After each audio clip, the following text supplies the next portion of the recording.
Ang ating gagamiting base, no, ang ating atomic, no, na D15, loaded siya ng 1,200 watts, no. Ayan, at ito ang mid-high natin, yung column, no, na apatan na D6. Welcome back to my YouTube ayan, channel, Richard Vlogs TV.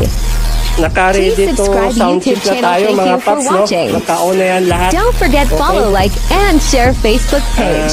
Ngayon, ayan, naka-playback na tayo mga paps, no? Ngayon, magbo-volume lang tayo kasi naka-ready na tong ating setup, no? Please subscribe YouTube channel. Ayan. Don't forget like, follow, and share Facebook page, Richard Vlogs.